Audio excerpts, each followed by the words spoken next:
What up? Welcome to Homegrown Hustle, where local brilliance takes the center stage. I'm your host, Matt Eichmann. Together, we're about to embark on an inspiring journey. Our community thrives on the wisdom of insightful leaders that are right here in our backyard. And we're bringing their expertise to your ears. Whether you're an aspiring entrepreneur or simply seeking inspiration, this podcast is your guide. Join us every week in celebrating innovation, guidance, and the power to inspire greatness. Let's explore the stories that shape our local business landscape, and together, let's ignite the spark of excellence.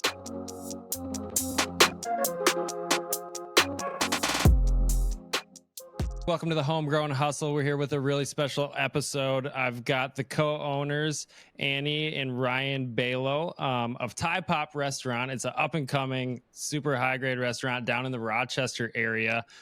We got them calling in from a dining room, so we're going to have to make it a quick one because I know there's probably going to be a lunch rush coming, but Could both of you kind of just introduce yourselves? Let's get started. We've got a big listener audience of the Twin Cities. I know we got some down in Rochester. So go ahead to introduce yourself to the people that maybe don't know you quite as well. Yeah, thanks, Matt. Ryan, I'm more of the general manager and owner at Thai Pop. I'm Annie. I'm a chef and the owner of Thai Pop. And now, one thing that I saw that's like really interesting about your business is that you were running kind of as this pop-up model first, which is popular in a lot of different areas. And then recently you've made that transition over to brick and mortar. Could you kind of take us back to like the beginning of the story? Like where did Thai Pop really begin? Yeah, I think it came from the desire to meet new people in our community. We had just moved back from a small stint in St. Paul. Previously, I was living in Thailand. I was a Peace Corps volunteer, and that's how we had met. We moved back to Minnesota, got married, and we're just looking for different avenues to meet people and share Thai food. We knew a lot of people that really were interested in good Thai food, and Rochester didn't have they really didn't have any options for Thai cuisine. So it was by a lot of requests from friends, and we just thought it'd be a really fun experience to have that first pop-up. So take us to like that moment or that conversation where you two were talking about like, hey, let's do this pop-up in our apartment. It was an common area community. Yeah. So take me there. Yeah. I want to hear about that.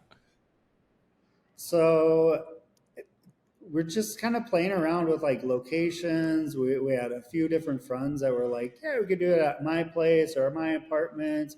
We're like, okay, first of all, like, we don't have equipment. We didn't have really a plan at all. We didn't have like a name or anything. So we're just kind of like doing this kind of spur of the moment, walking down the street, literally just like 2 blocks away from here. We're walking down the street with my buddy from Peace Corps, and the name came up. So we had the name Thai Pop.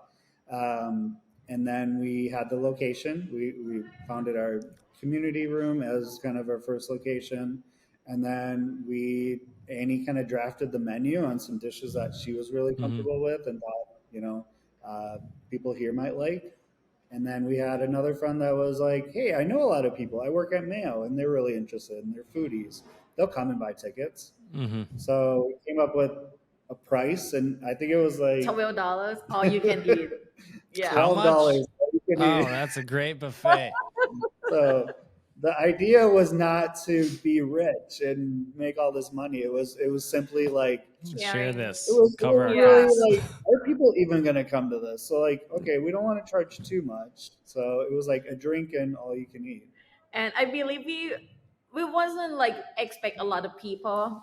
So I just make probably like a tray of food, like 4 or 5 different things, and then it's about 40 people show up. It's like probably 3 times more than we expect. So and then we already tell everyone, so it's all you can eat. So we kind of like, and I remember that we have our apartment, which is a burner stove to cook all the food for everyone. Oh wow! It's fun. It was chaotic. Yeah, and there's Okay. just like four of us cooking, and Yeah. it was fun. So the model itself, like the business model, is it? Do either of you have like formal business background, like running any type of business or like restaurant experience? No, this is I I love so every as part far as about this. restaurant experience, I started off as a dishwasher. I've worked in countless positions in restaurants my entire life. Annie grew up in a family that ran businesses, so but other than those experiences, no, never Okay. ran myself. And then you kind of just saw the trends of like these pop-ups and you're like, okay, we love Yeah, this food, we want to share it. Yeah. 12 bucks a pop, and which is an interesting like restaurant business model when I think about it. So did you make any money on the first one No. and No. you ran out of food? we Okay. might have No. had enough cash afterwards to go get a drink Yeah. because we needed that. Okay, so we learned that right off. So can you kind of tell me like how it's progressed since then? I would say there's a couple of people that we've been friends. They opened at the time, like she planned to open the brewery, and then Mm-hmm. she's like contact me like, hey, I heard you do like a pop-up at your apartment. You want to do at our new brewery that is about to open, something like that. So like, hey, you know what, that actually sounds so fun, but we really never done like a formal pop-up that we can like sell a ticket Mm-hmm. and like serving a stranger that we, yeah, it's kind of really new Yeah. to us. So but I talked to, we kind of like have a conversation. This is actually a good opportunity for us to grow to something Mm-hmm. that we don't even know that what is going to bring us down the road. So Mm-hmm. and I told her, yes, why not? Yeah, we want to do that. So that is at Forger Brewery. Oh yeah, I love Forger. So what were both of you doing before you started making a bunch of food in your apartment for people? Well, Annie was serving tables at a restaurant, Okay. and I was a recruiter for an AmeriCorps Okay. program, and so it was just really like a tradi- Yeah. truly side hustle. Yeah. So you Mm-hmm. then you see this opportunity and you take it and like tell me Mm-hmm. like what did you change from pop-up number 1 to pop-up number 2? I would say so. We continue doing once a month thing pop up at Forger Brewery, probably about six years. I would say 6 7 years, and then at the same time, Tessa, the owner of Grand Round Brewery here, Mm-hmm. have contacted us like that. They have a room at the basement of their brewery available. Just she just want to see if we interested to hosting a pop-up dinner at this building. So we like, yes, why not? Now we actually can do like more often, and we don't have to hustle like bring our dishes back every single time when we have, Yeah. yeah, we have a pop-up at the brewery or something. Now we have the room that we can store our plates, our dishes, everything. So we make a moving here, and we share the kitchen with Grand Round Brewery. So the kitchen at the brewery split halfway for us to use and for the brewery Mm. itself too. Yeah, prior to coming to the brewery here in this location, we at Forager, to kind of give you the scope of what we were doing, is we were doing two seatings per night, about 20 25 people per night, per seating, I should say. And so that first seating So would be about 5:30, and the next seating was at 8:30. And we are always doing Yeah. this on Wednesday nights. So we had a dining room of people coming in at 5:30 for a 7 to 8 course dinner. They had 2 hours, and they had to get out of there for the yeah, next so to come in. you're like running like a We're Yeah. plating, machine. we And are you're but plating you all, also you can elevate the yeah, we're experience a plating little bit. everything in front of them. We're cooking a little bit in front of them, everything's Mhm. pretty much done before they get there. But when they do get there, we have our plates and we're plating everything in front of them in this pop up kitchen that they've created. And so Hmm. it's very fast paced. And so it was my wife, Annie, and I, our friend P, and sometimes my mom would help out. And it would just be like bam, bam, bam, bam, bam, you know, for what, 5 hours, and then clean up, pack all of our dishes, all of our cookware into a uh, little two-door car, drive back to our apartment, and we would go and grab a bowl of ramen and eat that and fall asleep. Oh my It goodness. was That is nuts. that. We And would do was that, yeah. it Like we would do that once, maybe twice a month, okay? um, Like on for your like day a off, couple pretty months. much. Yeah, Yeah. yeah. Hmm. Okay, so that experience overall is something that I feel like people like would want though. Like that seems like a really unique dining experience. Was part of the consumer that you had coming to you at that part like looking for that experience, and then the Thai food was just kind of a benefit? Yeah. Like, yeah. That's. I think that's a good way to put it. I think Hmm. the what was happening in the mid 2020s, what do you call it now, 2014, 2015, was you heard a lot of chefs doing these things, and Mhm. the community was coming together. This is pre-COVID, so people Yeah. weren't afraid to sit together, so we had long tables and strangers were forced to meet and talk to other strangers. Hmm. That concept, it wasn't weird back then. It wasn't, people were thinking like, oh my God, I'm sitting next to someone I don't know, and are they Yeah. are they carrying some pathogen I got to be aware Hmm. of? Those thoughts weren't in our head back then. So I think that community, that sense of community and culture, really appealed to people. And yeah, that benefit of having really good Thai food that maybe I'm not familiar with, or maybe is a little bit exotic to me, Hmm. very beneficial and I think appealing to kind of those masses. So how long were you running that kind of two meals twice a month thing? Because the scarcity of that, I feel like you could just like charge like a bunch of money when you do that. Like, Yeah. uh, but like did it make money? Like obviously, if you made it this far, like you started making money at some point. I think it's make money. On top of that, it's almost like we do that such a limit day per week. It creates a hype for people that I really want to go there because it's such a limit time that it's hard for people to get the ticket to come to the Hmm. pop up. So it's kind of like, hey, it's so difficult to get a ticket. We have to. It kind of create more like a A trend that people buzz. come. Yeah, want to come here. Why it's so difficult to get the seat here?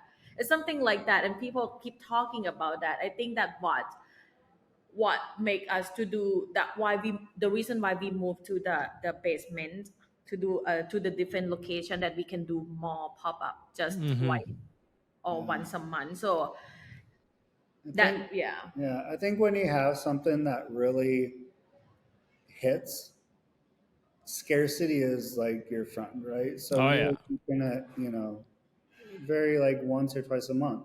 It's a scarce event. If you Hmm. got it, you're golden. And we would literally sell out our tickets within a A matter month, of yeah. like sometimes 30 seconds. We would sell out almost 50 seats. Hmm. So Oftentimes it was less than 10 that's minutes. that's like that's amazing. So can I ask you like how you were feeling at that point, Annie? Because like this like goes back to your roots, right? Like you're cooking food that like brings you back home. So like how were you feeling like I about your business I'm while that was so, going on? yeah, I'm so proud. I'm so like, it just want to make me feel like I want to do better and every day. What can I Hmm. create? What is next that I can make myself happy, make the guests that dine in and then have my food and happy, and really like they're gonna go home and they talk about my food. What is Hmm. it's gonna be better every single time when I do pop up. I do my best, but it made me like I want to keep this going. It made me Hmm. really enjoy and happy to do this. And that was like 2014, 2015. You were saying? That, yes, it's about that I time. would say up through 2019. Yeah. Okay, you were just pop up kind of Mm-hmm. that So you're doing that 5 hour stint for that full period of time? Well, once we moved to the different brewery, I'm talking about the second one at the Yeah, basement. I'm trying to keep it all straight in my head here. So Yeah, Yeah. we kind of like do more often. We do 3 days a week, so okay. we kind of like yeah. So we do that kind of like we feel confident and comfortable. Like I think we can do this. We can get enough customer to come out more often. Like let's Hmm. do 3 days a week every week until the COVID hit. Yeah. Yes. Fr- Yeah. Freaking COVID. It hit Rochester too, huh? I thought it like Yeah. breezed around. Yeah. Yeah, and like up to that point, so from 2014 to 2019, going from a couple pop-ups a month to 2019, moving into our current location in the basement, having kind of a more formal, permanent location. We never had an empty seat. We sold out every single pop-up, and I mean, we're talking hundreds of pop-ups. So Hmm. we knew at that point, you know, we got something that's going to work and do what we eventually wanted, Mm-hmm. which was a restaurant. So, Hmm. and a big portion of that time from 2014 to 2019, we weren't even thinking 100% we wanted a restaurant. We were having fun. We were, a lot of what we were doing was supporting us to be able to take trips, go back to visit our family in Thailand, to fund those things. Were you still We full time in your other jobs we too? were Through both full time. Yeah, okay, yeah. straight So side hustle. I love it. so Yeah. yeah, I think you finally quit your job in No, 2018. Oh, 2019 20, yeah, when we moved to the when we moved in basement. here. Yeah. And the thing is, like, we never could, because we never really truly thought we would have a restaurant. We always planned just in case we did. So we would always market, we would always communicate, we would, send out an email blast in a way to capture audiences. And I would Hmm. be gathering contact information that whole time, because in the back of my mind, I'm thinking, just In case in someday. case this, Yeah. Freaking starts, smart. I'm gonna plan ahead.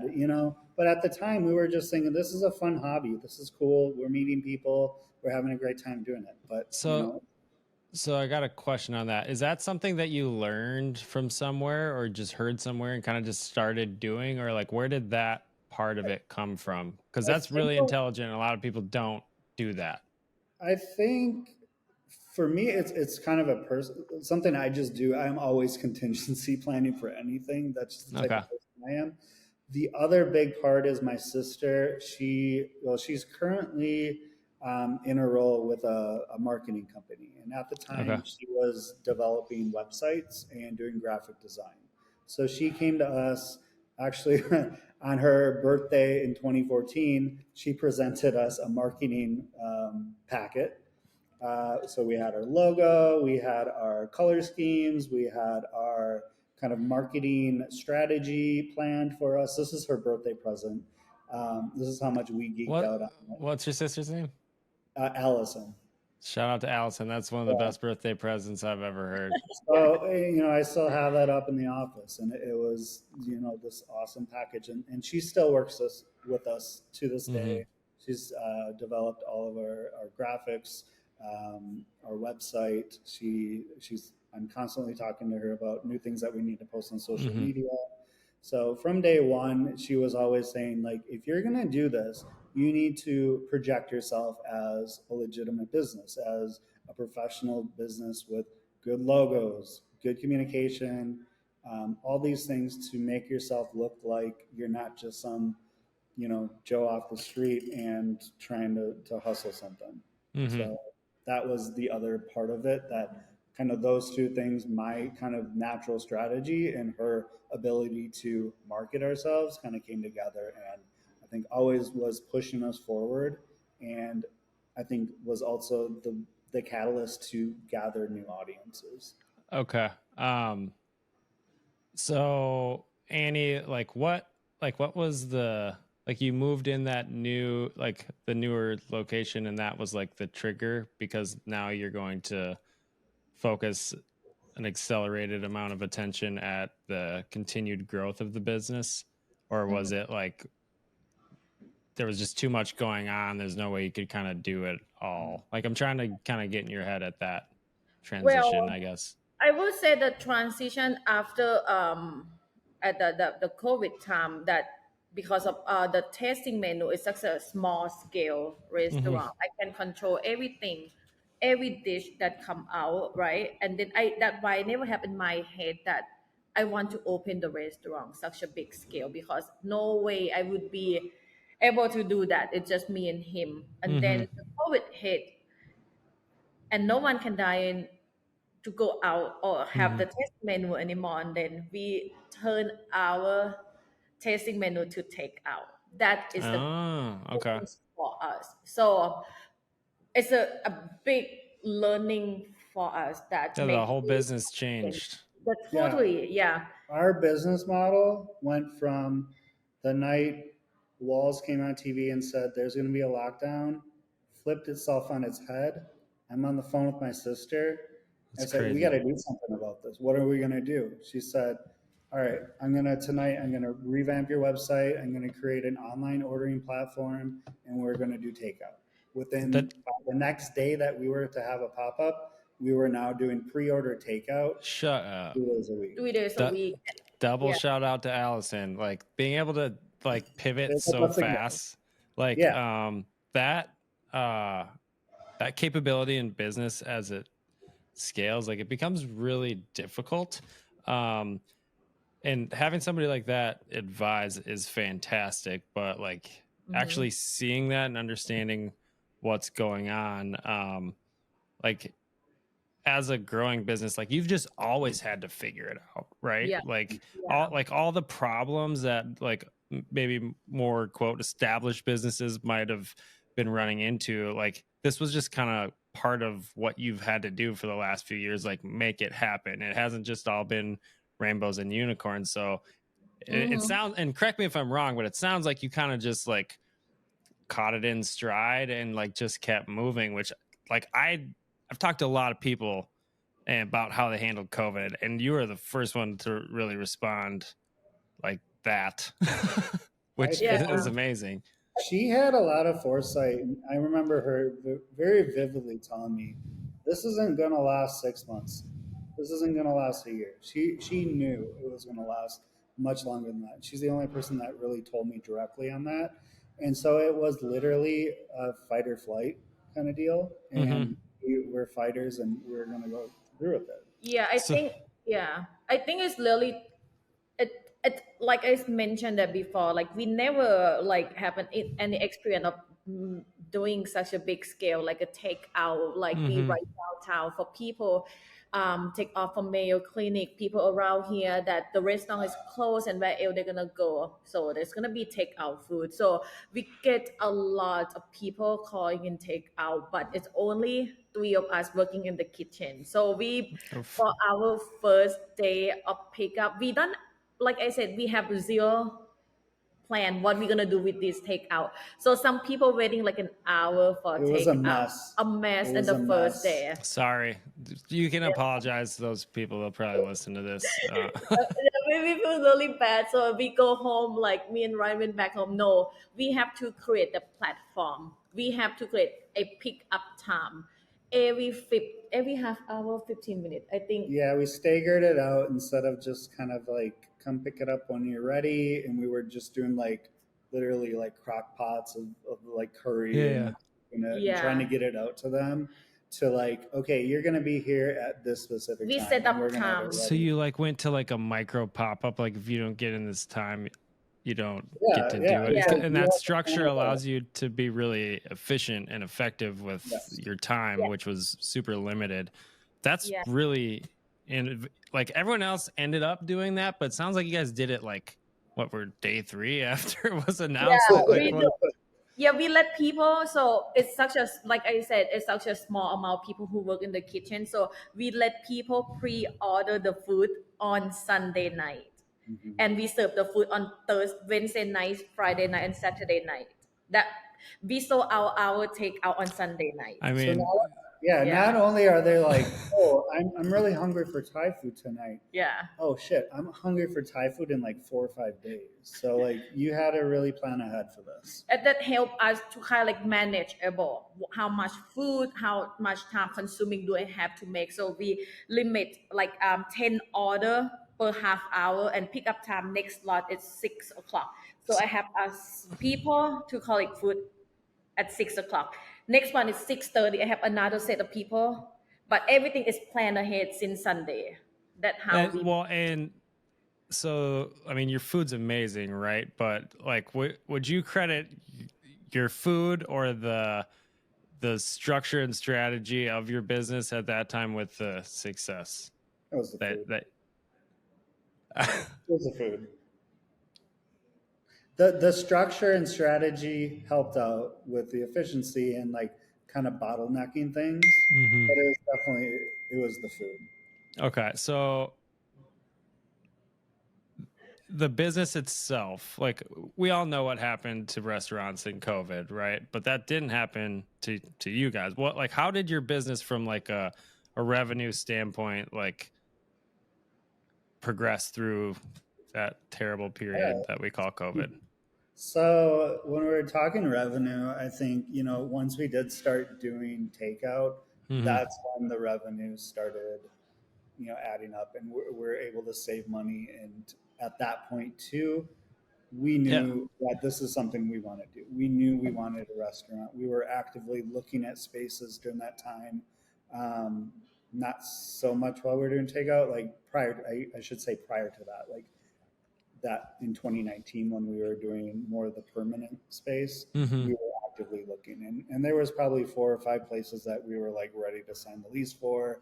And then of course COVID comes and we're like, scrap that lease, get rid of it. We're just going to stick with this and see how it goes. So yeah, that's when we were able to kind of build our business, save money for the next step. Hmm. uh, and I'm sure we'll talk about that next step here in a second, but Yeah. it was very much done on a shoestring budget.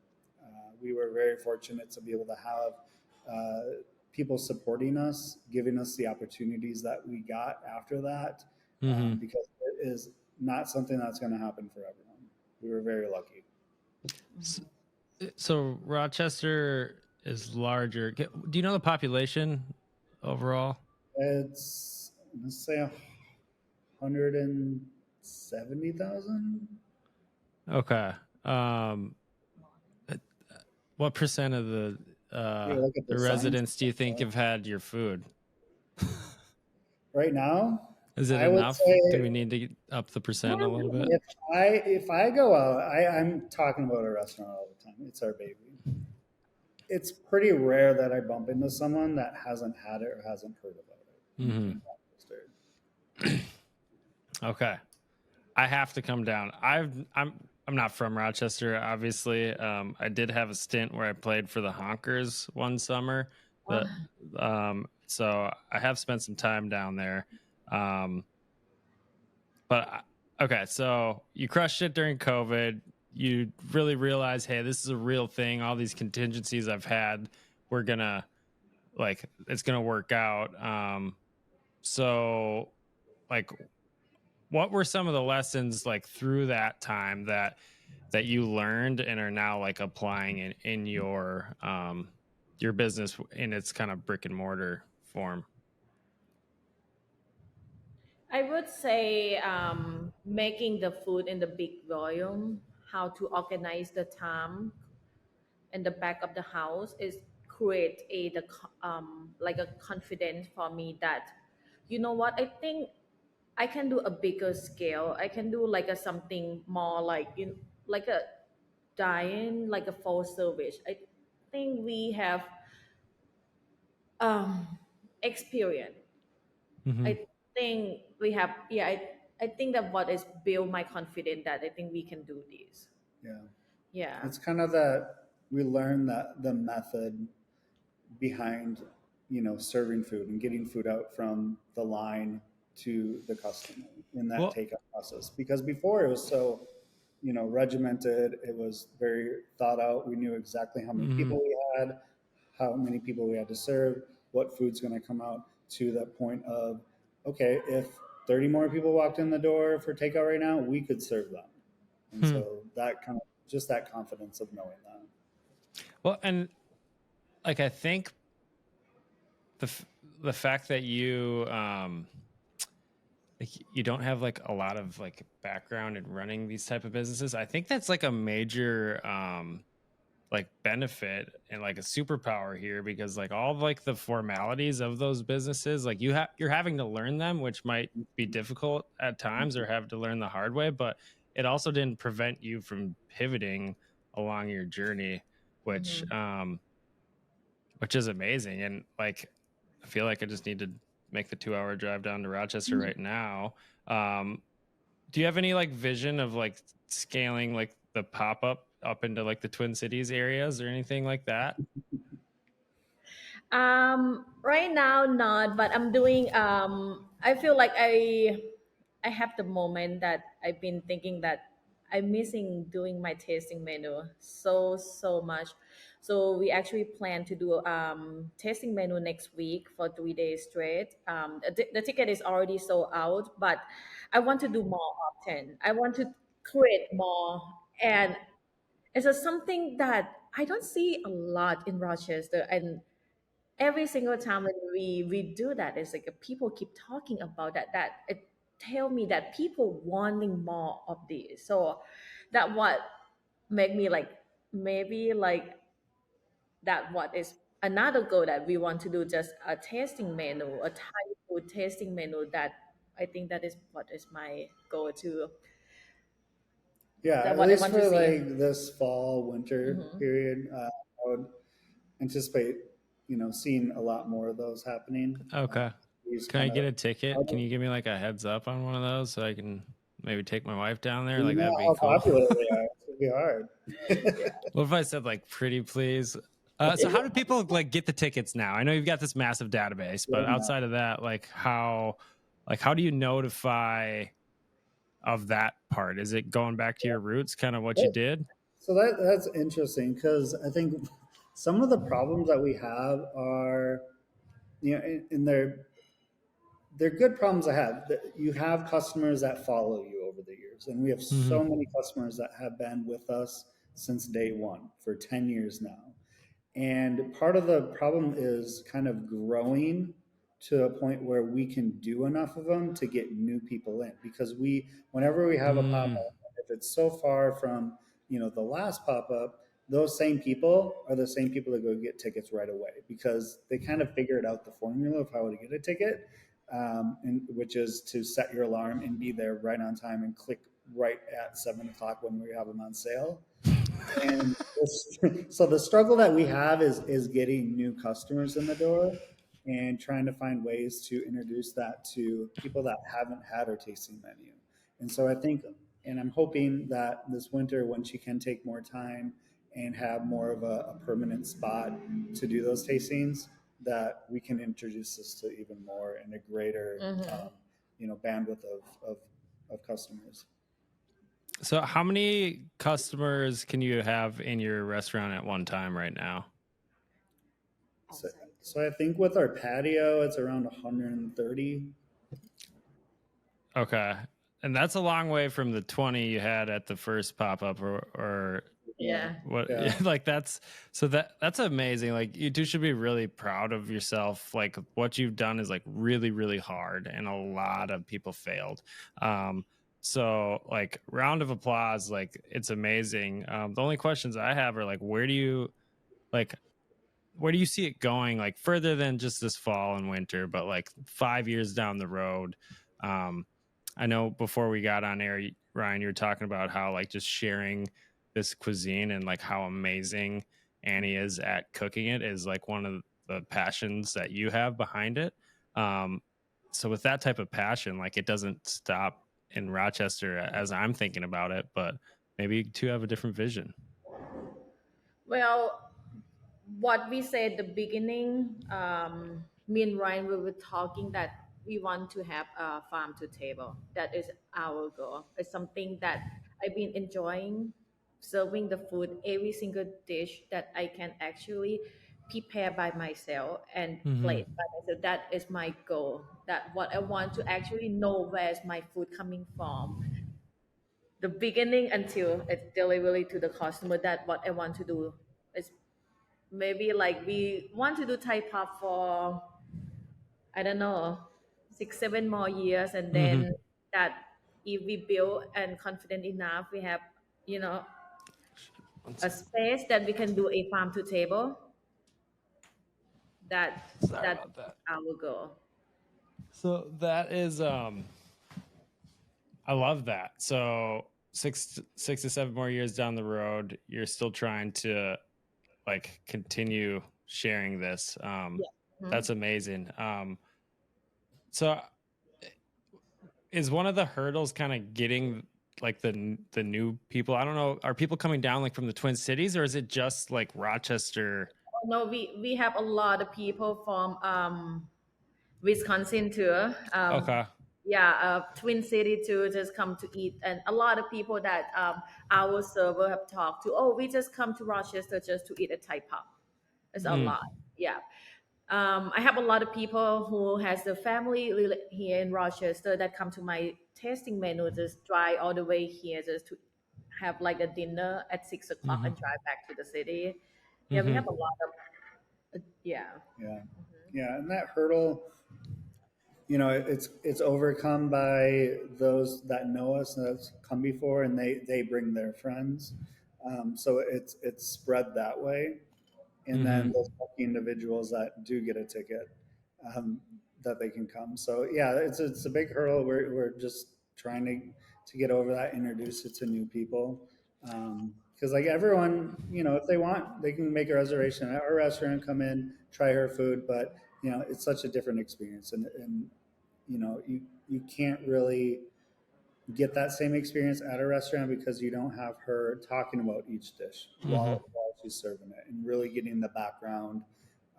She loves to do a lot of ancient Thai recipes, so you're never Mm. not going to get a lot of that in here.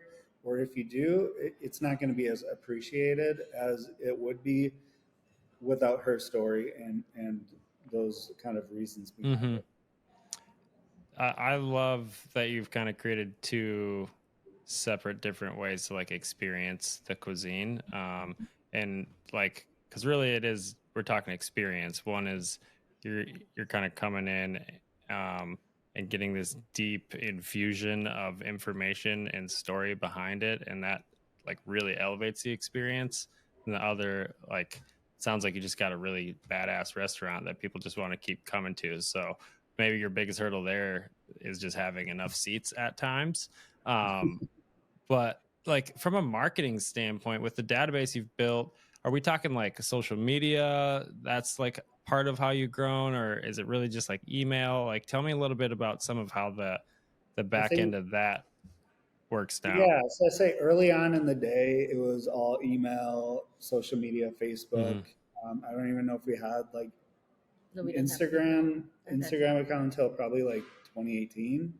Okay. So that was new. So, and right now, really, most of our marketing and outreach is through social media. We Mm-hmm. don't put a lot of ads out there. We don't do like billboard ads. When you're coming down Highway 52, you're not going to see us on the billboards. Mm-hmm. It's word of mouth, and I think word of mouth is key to kind of what we do, because when people do experience our food in a restaurant, they're oftentimes blown away and at that level of saying like this is like the best Thai food I've had, Mm-hmm. and so they want to tell their friends, and they have that positive experience. So yeah, as far as that marketing and that budget, it's pretty low on our end. Fortunately, we can continue to fill up our seats every weekend and grow every single year, kind of based on what we've been doing, kind of more on the grassroots level. So, like, one of the things I think about that a lot of businesses run into as they're growing and scaling is like differentiating yourself from competitors. Mhm. Obviously, the cuisine is one type, but if you're talking like overall business differentiation and like structure, like I feel like you guys have really like placed yourself in like this totally different uh, bucket that like others can only really compare themselves to. Mhm. Um, that not really like be like apples to apples. And I think like I don't know if that's just been intuitive for you along the way, or if Allison's really kept whispering sweet nothings into your ears. But that, like, as I'm listening to what you're saying, like it's really smart and like a big leg up for you, because a lot of businesses don't even know that is a thing. They just try to market like how everybody else in their space does because that's what they do. And but like you guys just do it your own little way, and you're killing it, and I love it, and now I just want to taste it. So like, could you kind of walk us through like a few of like the most popular dishes that you have? Maybe maybe like start with whatever is your favorite one to make, and then like what's the number one seller? Can't miss. Well, the menu here is change seasonal. So, but for the Oh, summertime, that is another thing our marketing too. We change the menu quite a bit here, and hey, then you kind of held that part out on me, but I think my favorite right now, I would say noodle in Brussels. It's a salad. It's a Brussels sprout rice noodle, and the sauce is made like with the caramelized fish sauce with the sea like a lamb and herb vinaigrette. It is amazing. It's light but filling, and yeah, that's my favorite. Yeah, and I'd say like a couple of our most popular dishes, khao soi is really popular. It's a curry noodle based dish. It's on the spicy side, and that's one thing with our restaurant is like we don't hold back on the spices. If it's spicy, it's going to be spicy. We don't really go down on the flavors. We're going to serve it like we do at home. So that one's been really popular, just with people because they want that spice and they're familiar with the curry, but it's such a different dish with the noodles in it. Um, and then I'd say like our second popular is just it's a pretty basic in my opinion. It's a chicken stir fry with basil. sometimes simple is the best, though. Yeah. Okay. So tell us like how people can kind of find you, learn more about you, like maybe like some cheat codes on how to get one of those like limited tickets for the pop-ups you're doing. Yeah. So I'd say the best way is to follow us on Facebook, Instagram, because that's where we announce when we do sell tickets for those pop Mm-hmm. ups. It's just Thai Pop on both those platforms. Yeah. So just follow us. We're hoping because one of the issues that this is our daughter right here. Bring her in. What's her name? I got a couple daughters. Hi, how are you? Good. Welcome to the podcast. So Thai Pop on Facebook and Instagram. As far as like Yeah, best Thai way, Pop MN. That's Thai our Pop. handle. Okay. Yeah. Yeah, and we're hoping to come up with some creative, different avenues for getting the word out to new folks. I had one thought maybe doing like a lottery system. That way, like you can get your name in, and we do it that way. But I'm always open to the different ideas because I really do want to get the word out and get new people in here seeing and trying those dishes. Okay, I love that. I'm definitely gonna help get behind that. I'll be down there with my wife here sometime soon. I got a question. What's your daughter's name? I want to ask her a question. What's her name? Bodie. It's Bodie. Bodie, thanks for joining us here today. We've really been waiting for you to hop on. I just got one quick question. What's your favorite food that your mommy makes? You can tell. Subway. Say that again, babe. Subway. What's that one? So it's called our Sep wings. Sep means delicious in the Isan language, Okay. where they speak where Annie is from, Mm-hmm. and it's a caramelized fish sauce, fried, flour coated, crispy wing, and Mm-hmm. she could eat them every single day. Yeah.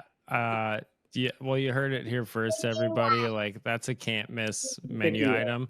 It sounds like most kids would enjoy that. Like, do you have kids that that come in and like, do you have like a kids menu too? I know Yeah. for my wife going to certain places, like Yep. that's really important with our kids. Yeah, Awesome. we have a kids menu: honey lime chicken and rice, and we have fried rice. Gotcha. So, okay, one last question, and I'll let you go. I know you got stuff going on. So, podcast name is Homegrown Hustle. You guys like literally define that to the max. I just want to know, like, when you think of the word hustle, like, what does that word mean to you two in terms of business? For me, it means doing something that you're passionate about. You know, it's not something for me that, you know, as I described in Thai Pop in the early years, it's not something that I needed to do. It's something that I wanted to do and had fun with.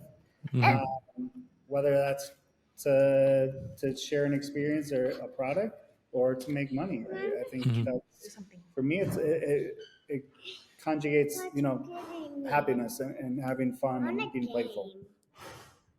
I love that. How about you, Annie? I think it's about very very similar to. I think it's probably really similar to Ryan. That is a. Sorry, Matt. It's okay. This is gonna be our best episode so far. I think it's something that you really something that you enjoy doing that, and also I would say something that make me like want me to do it, not just I go home and make it and I want to do that again, keep going. Yeah, it's something that I can't get bored, or I feel like, oh, I have to do that, or you know, it's like not easy passion. to keep going. Something like a passion, and I love that. Yeah. All right. Well, we're coming up on time here. Is there anything else you want people to know about your business, or anything along those lines? We're coming up on our 10-year anniversary for Thai Pop next week. Our 3-year for being in this restaurant. So there's gonna be a lot of fun new, prizes that we'll announce on social media. Some new dishes, some new fun events next week. Just encouraging everyone to stop in. We'd love to see you. And on top of that, we're also looking forward to a winter full of more kind of pop-ups, dining experiences that Annie will be doing. And then reopening up, which I haven't mentioned, we have a speakeasy in the basement called Shh. Oh, that's why we've been waiting till the end. I remembered it was there. You threw it in. Yeah. I was gonna. So tell us about the speakeasy. It's called Shh. It's a micro speakeasy. It's a small, narrow space. It probably seats about 20 people. I like to have kind of louder electronic music playing. We have a small menu of about 8 different cocktails. It's awesome. Well, thanks for coming on again, Ryan. You guys have an awesome story. Looking forward to experiencing it here in the future. Thanks everybody for listening to the Homegrown Hustle here today. As always, check out Ryan and Thai Pop MN. Follow, all that. Sounds like they got amazing food, and you're missing out on it if you don't do that. Also, check out our different social media platforms: Facebook, Instagram, YouTube. Any of those, if you could tag us, like, share, that always supports what we're trying to do. We love sharing stories like what you have, Ryan. I think there's a lot of inspiration and things that people can learn from in these stories. So thanks for giving me that opportunity to share your story. Thanks again for joining us on Homegrown Hustle. Our local business community thrives because of the brilliant leaders right here in our backyard. And it's been an absolute privilege to provide them with a platform to share their invaluable expertise. Stay tuned for more insight, wisdom, and inspiration from our local business champions. Don't forget to subscribe, rate, and review us on your favorite podcast platform. Together, we'll continue to nurture and expand our homegrown success stories. Matt Eichmann signing off until our next insightful episode.